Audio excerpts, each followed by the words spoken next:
Welcome back to the Smash with Ash show. If you're new here, welcome. I'm Ashley, and today we will be making Cajun baked chicken, and it's about to be so good, so stay tuned. But before we get started, you know I have a word today, and the word is John 21, 5 through 6 says, He called out to them, Friends, haven't you caught any fish? No, they answered. He said, Throw your net on the right side of the boat, and you will find some. When they did, they were unable to haul the net in because of the large number of fish. This scripture describes Peter struggling to catch fish. He put so much effort into what he was doing, but seen no effort and no progress whatsoever, and he began to get frustrated until Jesus came along and told him to try again, throw the net back in.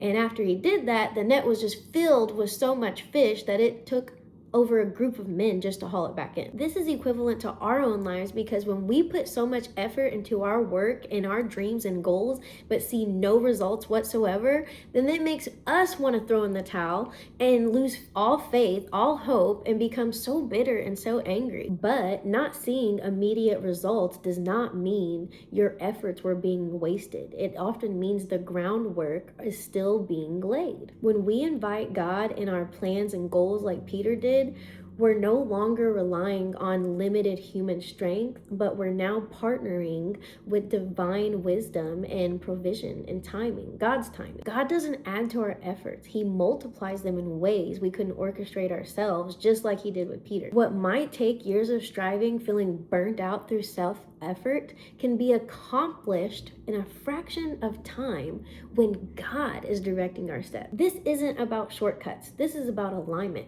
When purpose meets obedience, doors open faster, clarity sharpens, and momentum increases because God removes obstacles that we didn't even know were in the way. What feels slow in our hands can move swiftly in His. So trust and believe your results are going to pay off. And with that being said, we're gonna go ahead and get started on this baked chicken, so stay tuned. So we're going to start off with 12 chicken wings, 1 green pepper, 1 red pepper, and 1 yellow onion. And as I was tossing the chicken, I was like, sis, you going to need a way bigger bowl than that. I don't know what you was thinking. Oh my gosh. But after I got the bigger bowl, I poured some olive oil in there, seasoned with adobo seasoning, Longhorn Fire Steakhouse seasoning, oregano and thyme, onion powder, Slap Ya Mama seasoning, you already know, the blend seasoning with salt, pepper, and garlic, some Tarragon seasoning, some Cajun seasoning, and some Sazón seasoning. And you're just going to give that a toss, and then you're going to cover with foil and allow it to marinate overnight in the fridge for 24 hours. The next day I used a glass baking dish to bake our chicken in, and I just poured some olive oil in there and spread it all around to prevent our chicken from sticking to the pan while it bakes. And then you're just going to put your chicken in there.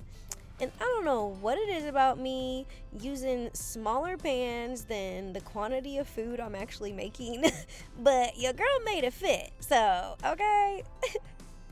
We gonna make it do what it do. Now to make our gravy, I used a package of onion gravy along with a little bit of chicken broth, and I just gave that a stir.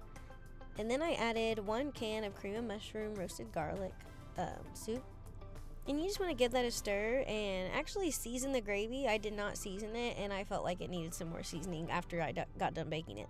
But anyway, you want to cover and bake at 400 degrees for an hour. While that's baking, I went ahead and made some party mashed potatoes. So I used 3 large russet potatoes, and I just diced them up pretty small. That way, as I boil them, it doesn't take as long to cook. Once your water is boiling, you just want to toss all those potatoes in that boiling water. Make sure you don't burn yourself. Then you're going to toss them in a mixing bowl.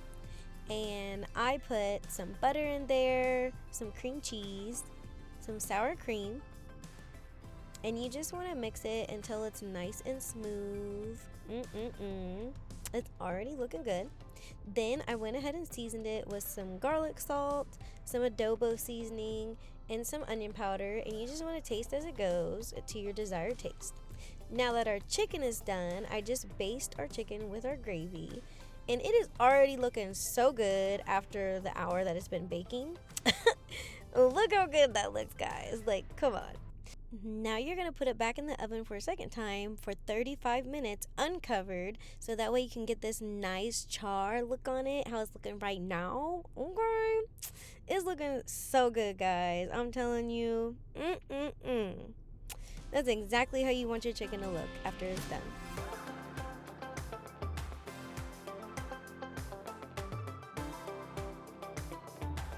This meal is honestly one of my favorites because it is just so comforting. This is exactly why I love soul food, because I'm telling you, there's chicken and mashed potatoes with gravy. Oh my gosh, you're gonna be in a sleep coma. I'm telling you. Oh, it's a food coma. Duh.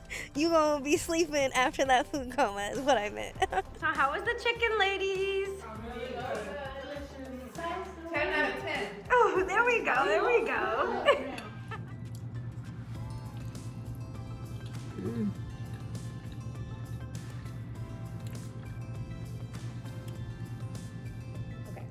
So thank you guys for smashing with Thash. If you enjoy hearing words of wisdom of God and smashing good food, then hit that subscribe button and stay tuned for more videos, because your girl will be back soon.